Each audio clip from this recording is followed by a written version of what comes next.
¿Cómo está, doctor Vega? Muy buenos días. Muchísimas gracias, Rodolfo, por estar acá en Nativa TV. Muy bien. Doctor Rudecindo Vega, antes de hablar del planteamiento interesante, creo yo, que ha hecho Francisco Sagasti, quería una impresión suya sobre cómo nos estamos encontrando, aunque parecería redundante. Pero está el tema de la vacancia en ciernes, dicen que no van a censurar al ministro de Salud, el presidente juramenta a un nuevo ministro de Justicia, me parece que el día sábado, y que lamentablemente también tiene algunos anticuchos, investigaciones, creo que una sentencia en primera instancia, en fin. ¿Qué le parece todo esto? Terrible, terrible y duro, por decirte. Duele y preocupa el presente de nuestro país. Y a mí, sinceramente, me daba hoy pavor el futuro, porque si veo que la cosa sigue y tenemos las mismas reglas y vamos a un adelanto de elecciones con los mismos actores, con las mismas reglas, entonces creo que el futuro que se nos viene podría ser incluso peor que el presente que tenemos. Entonces, preocupación por el presente y dolor y asombro por lo que se nos puede venir si es que los peruanos no decidimos meternos cada vez más. Yo, por ejemplo, te diría, Rodolfo, a aquellos que están acostumbrados a sacar la mugre a través de los medios, a través de las redes sociales, a los políticos, yo les diría, métanse a la política, métanse, no salgan de la ventana, salgan de la crítica de la puerta y métanse. Si ustedes son mejores y si se meten a la política, lo podemos hacer mejor. Porque no podemos seguir desde la ventana, desde la puerta, criticando y no asumir lo que nos corresponde. Ya si es que queremos hacerlo mejor, si es que queremos hacerlo decente, si es que queremos tener alguna certidumbre del futuro de nuestro país, si queremos consolidar la democracia, si queremos recuperar una reactivación económica por lo menos decente, ¿no? Y te diría que es un panorama doloroso porque tú lo acabas de señalar, estamos con el tema de la vacancia, está el tema de la censura, está el tema del indulto, o sea, antes podíamos tener un conjunto de temas que semana a semana se iban presentando, pero ahora más bien cada semana son más, se acumulan, se van acumulando, y entonces ese es un tema grave. Yo, mira, parece una bola de nieve, ¿no? Que se va agrandando. Es una bola de nieve. Incluso te diría, fíjate, cuando ahora hablas de la censura y de que no llegarían a los votos, con todo lo que se le critica a Castillo, de su falta de experiencia gubernamental, de su ineficiencia, incluso de estas acusaciones al entorno de corrupción, yo te diría, el mejor aliado que tiene Pedro Castillo, nuestro presidente, son a los inútiles en el Congreso. Y el mejor aliado que tiene este Congreso es el presidente, ¿verdad? Entonces, ese es nuestro triste panorama y ojalá pudiéramos la propuesta Justamente, sobre la propuesta, luego de la pausa, vamos a hablar con amplitud, ¿de acuerdo? Claro que sí. Regresamos en unos momentos.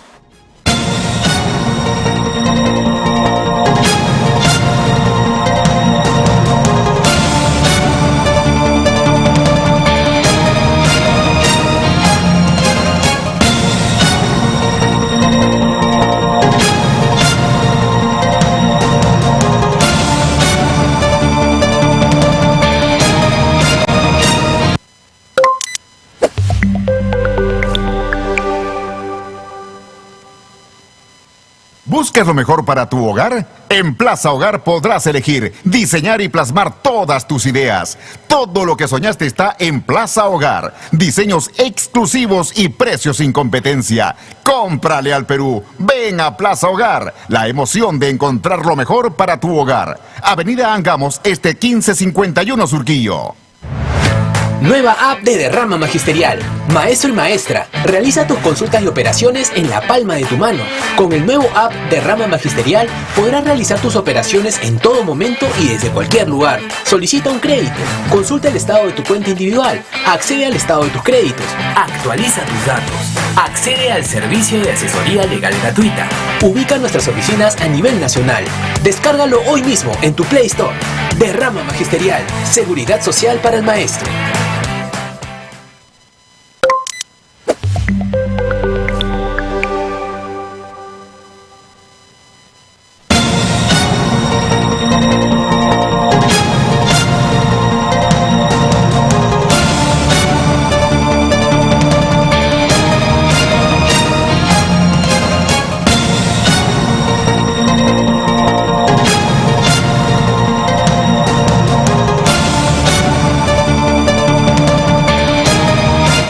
Muy bien, seguimos aquí en Nativa Nos Conecta, estamos en Pulso Informativo conversando con el exministro de Trabajo, exministro de Vivienda, Rudecindo Vega, que antes de la pausa ya ustedes lo escucharon, hablaba de una suerte de convivencia en apariencia entre el Congreso y el Ejecutivo con tal de mantener el statu quo hasta el 2026.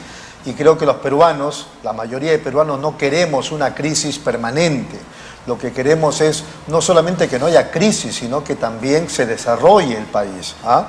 Y no estar alimentándolos, si cabe el término, a los del Ejecutivo y a los del Congreso, como si nada pasara por algunos años más.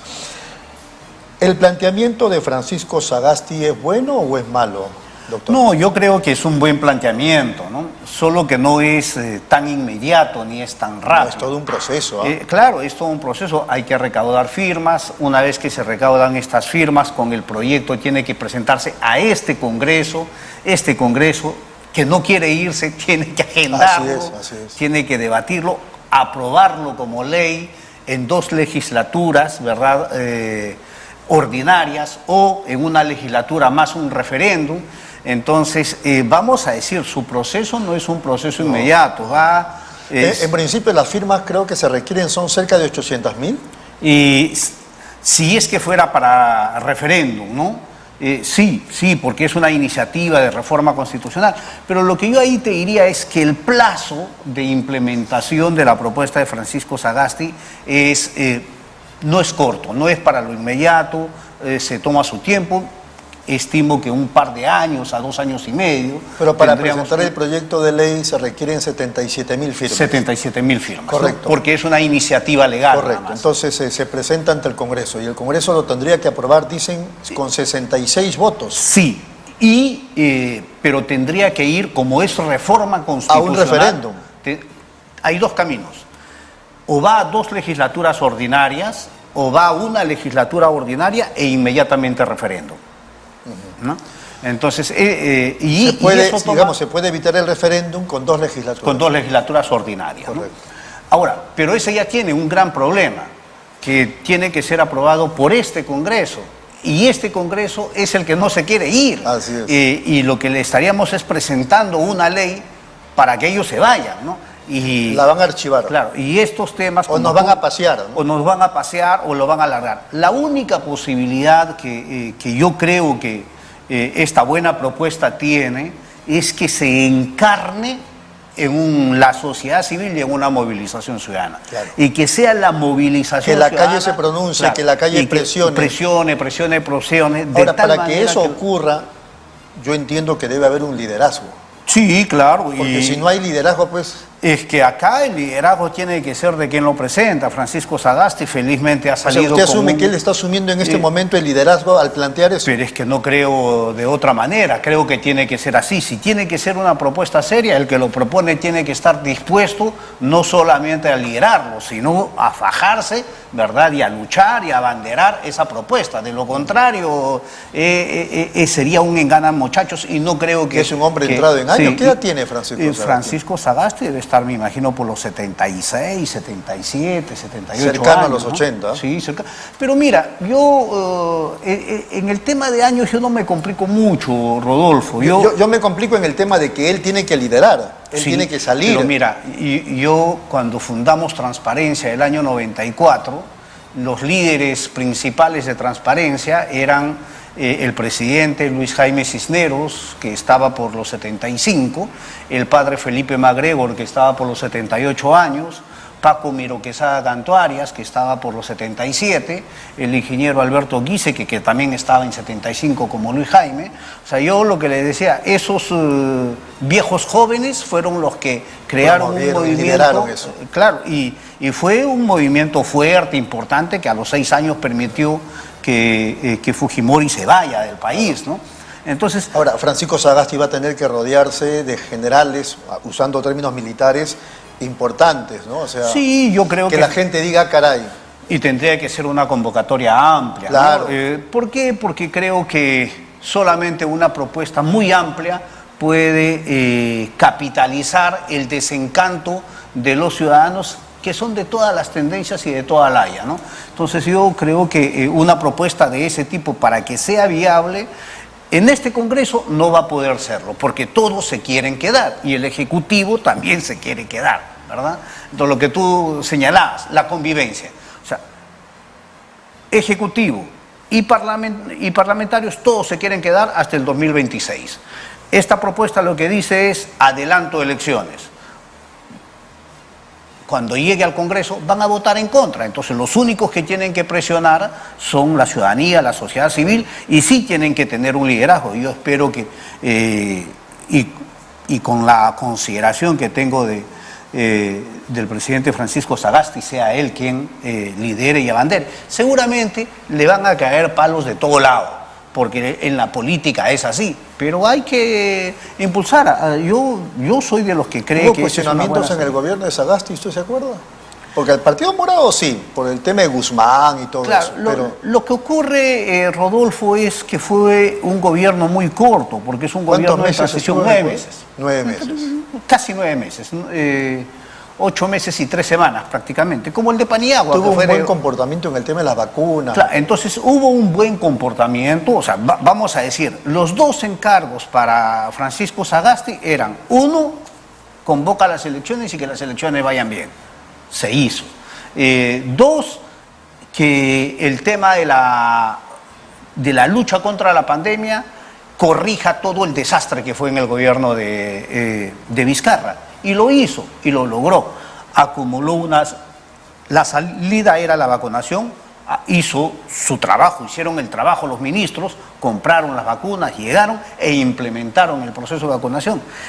Tanto es así que dejaron una buena propuesta de vacunación con una buena cantidad de contratos acumulados de compra, que el gobierno actual lo ha continuado y lo mejoró. Para ser sincero, también mejoró en su aplicación. Me parece que el último ministro de la gestión de Sagasti fue Óscar Ugarte, creo, ¿no? Así es, Óscar Ugarte, correcto, sí. Y más bien ahora con Ceballos se mejoró, dice usted. Yo creo que se mejoró. ¿Y en qué sostengo en que se mejoró? En que con Ceballos se descentralizó de una forma más masiva el proceso de vacunación.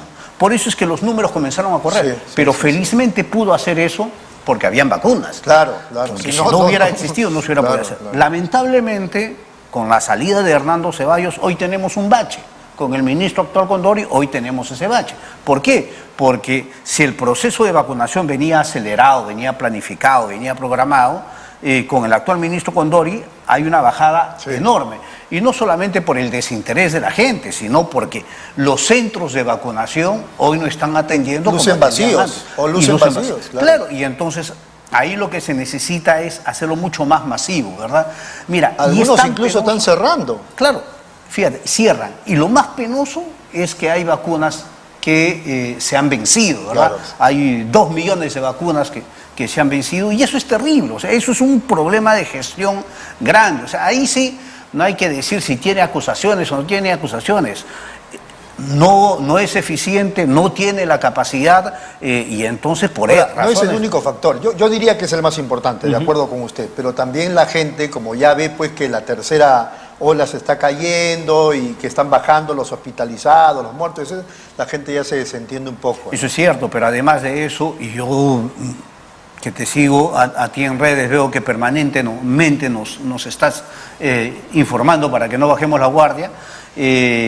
Lo que hay que decirlo, acabamos de iniciar hoy día ya de manera masiva las clases escolares a nivel nacional. Hace 2 semanas, 3 semanas lo comenzaron en los particulares y en algunos nacionales. Bueno, pues este es un momento para que comencemos, por ejemplo, a vacunar a nuestros jóvenes su tercera vacuna. Hay cientos de miles de jóvenes que no tienen todavía no hay la orden de la tercera vacuna para los jóvenes. Y hay que ponerlo, ¿verdad? Y eso mismo hay que llevarlo a los niños de primaria. Y eso mismo...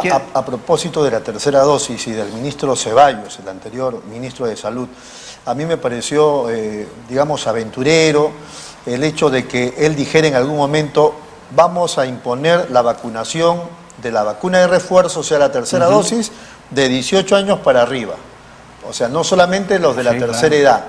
Pero el tiempo le ha dado la razón. Quizá ese sea el factor por el que la estamos pasando bien ahora, mientras en otras partes del país, del mundo, perdón, se han descuidado con la vacuna por tercera dosis. Sí, pero lo que ahora tenemos que preocuparnos es, Rodolfo, mira, ¿qué es lo que va a ocurrir cuando ya el tema presencial sea en las universidades, Claro, en todos los colegios de secundaria, en la primaria, en los niños de educación Bajar inicial? el rango ya. Claro, bajar.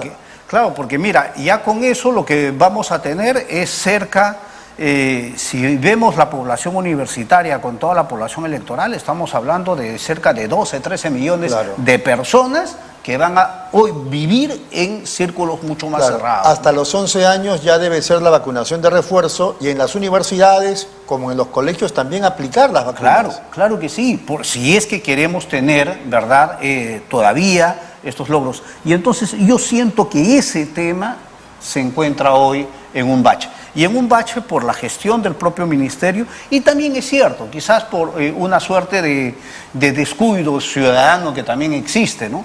Pero esas son las cosas que hay que corregir. Entonces, regresando a la pregunta principal, yo creo que los encargos que se le dieron a Sagasti los pudo cumplir. Quizás hay un tercer encargo que ahí sí creo que quedó ¿Dónde? más o menos ¿Cuál? a medias, el de la reactivación económica, ¿no? Yo siento que ahí avanzaron, pero el avance ¿Quién fue el ministro? de Economía. En Economía estuvo como ministro Lo agarré. Waldo Mendoza. Waldo Mendoza Waldo fue el Mendoza, último el ministro último, de Economía, sí, claro. el último. Entonces, ¿Dónde fallaron? ¿Qué, desde su impresión? no, es que yo tengo la impresión que, por ejemplo, no pusieron el énfasis en actividades que Era un gobierno de generen- transición, ¿ah? Sí, pero pudieron haber hecho iniciativas muy... Por ejemplo, el sector construcción. ¿Ya? El sector construcción, Rodolfo, por cada empleo que genera de manera directa, genera 4 empleos indirectos. ¿Ya? Entonces, vamos a decir, 5 empleos sumando todo. Entonces, poniendo más obras pequeñas, chicas, de infraestructura básica social, eso hubiera sido un motor grande. Curiosamente, en ese gobierno, en el sector construcción, tuvimos paralizado los bonos de techo propio para vivienda. Se acabaron los fondos para mi vivienda. O sea, una cosa tonta, ¿verdad? Cuando eso pudo haber sido una cosa más masiva, más grande. Y yo insisto que esto viene desde Vizcarra, que la reactivación en el Perú no es buena porque no pone énfasis en el empleo decente. Entonces, el Estado reparte plata a las empresas, pero las empresas no crean empleo decente, no crean empleo con derechos.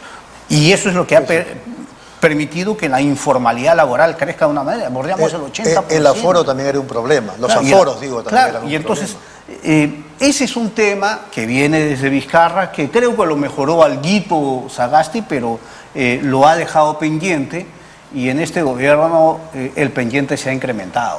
Pero creo que sí ha hecho bien, me parece que fue este ministro de Salud, en quitar los aforos, o no, o es irresponsable esa medida. No, yo creo que en algunos casos sí ha Porque podido los números ser. actuales le están dando la razón. Sí, o sea, claro, porque la medida es reciente. Esperemos de aquí a unas semanas y que ojalá se ratifique ese tema, ¿no?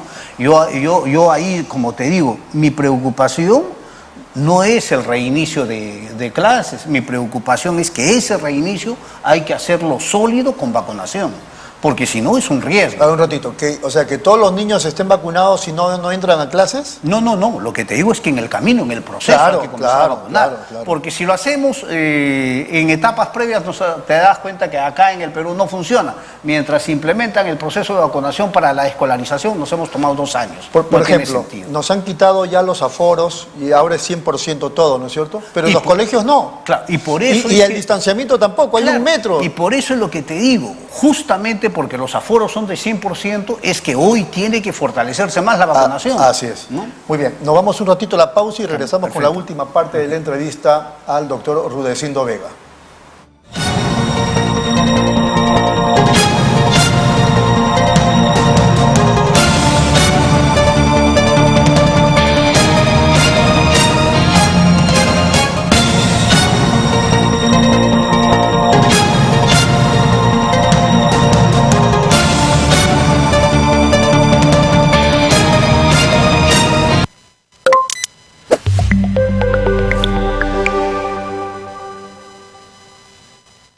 ¿Buscas lo mejor para tu hogar? En Plaza Hogar podrás elegir, diseñar y plasmar todas tus ideas. Todo lo que soñaste está en Plaza Hogar. Diseños exclusivos y precios sin competencia. Cómprale al Perú. Ven a Plaza Hogar. La emoción de encontrar lo mejor para tu hogar. Avenida Angamos, 1551 Surquillo.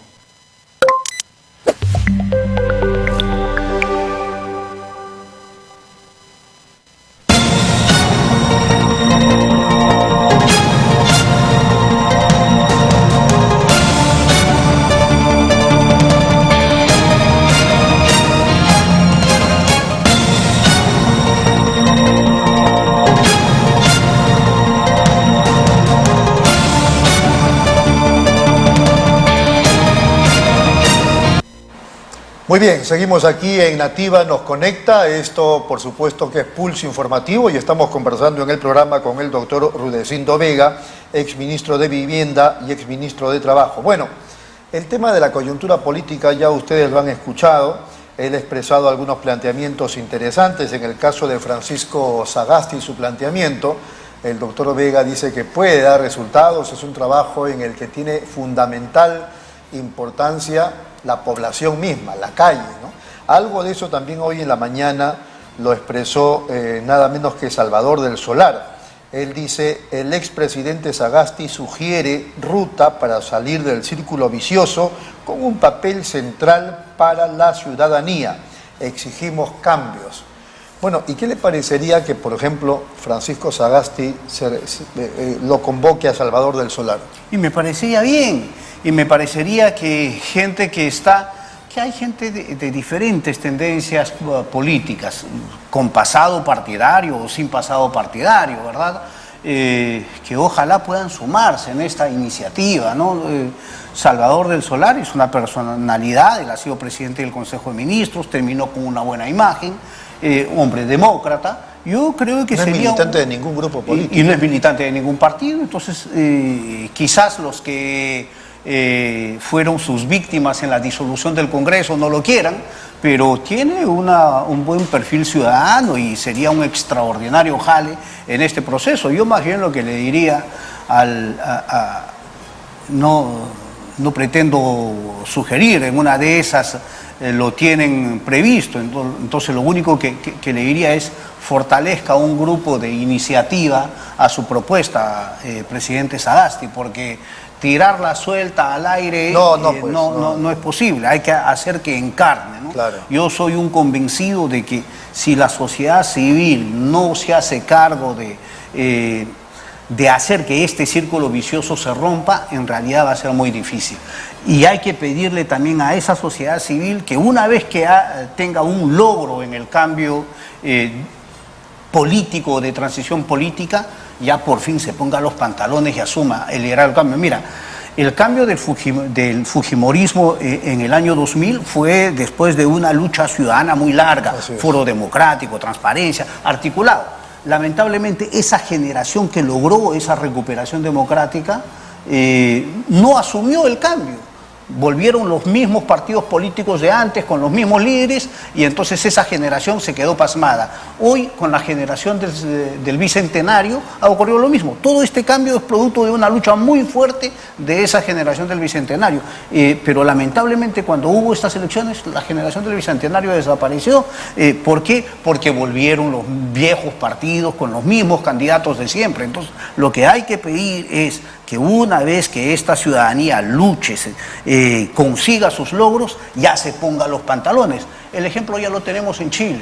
Los que lucharon en el 2011 hoy están gobernando el país. Y eso es lo que tiene que ocurrir en nuestro país. Ajena. Claro, los que ganaron en el Perú el año 2000 nunca llegaron al gobierno. Los que ganaron con la generación del Bicentenario no están en el gobierno. Entonces es hora que esa lucha ciudadana de tantos años, democrática, importante, de conciencia cívica, ojalá se haga carne y ojalá asuma el liderazgo y el gobierno del país. De chiquitos nos han enseñado que los partidos políticos son importantes porque digamos que son las que sostienen la democracia, ¿no es cierto? Así Eso nos han enseñado en educación cívica y todo lo demás.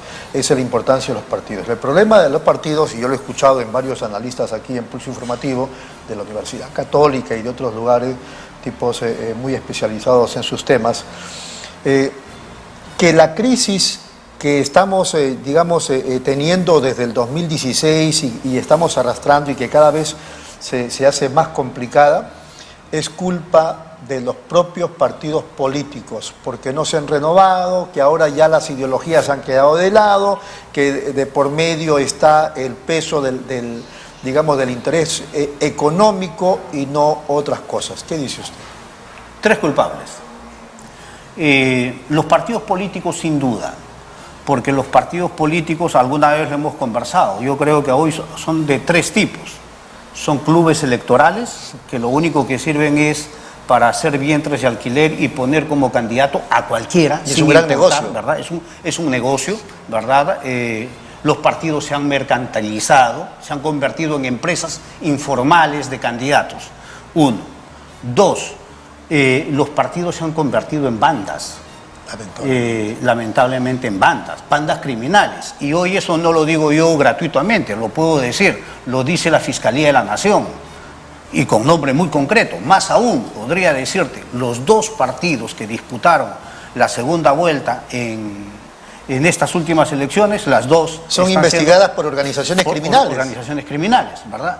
Y si eso vas a los departamentos, vas a encontrar cientos de movimientos regionales. Y 3, ya los partidos que funcionan como partido han ido perdiendo total relación de representación con los ciudadanos. Entonces la crisis desde ese punto de vista es, sí, responsable de los partidos. Segundo gran responsable, las reglas electorales. Las reglas electorales son un desastre en el Perú.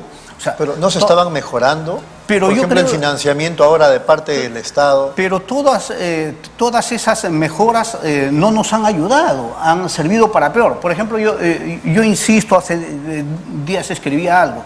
Hoy nosotros financiamos a los partidos, hoy nosotros, tú con tu impuesto, el ciudadano con su impuesto, todos pagamos y con ese impuesto, según el resultado electoral, se le da plata a los partidos. Vamos a decir, los partidos hoy existen porque el Estado los financia con nuestros impuestos. Así es. Ya pues entonces exijámoslo a los partidos que nos presenten candidatos decentes, dignos, no con prontuariado, no acusados, no delincuentes. O sea, si yo soy un ciudadano que va a votar por un candidato y con mi plata ese partido lo financia, entonces al partido yo le digo, ¿sabes qué?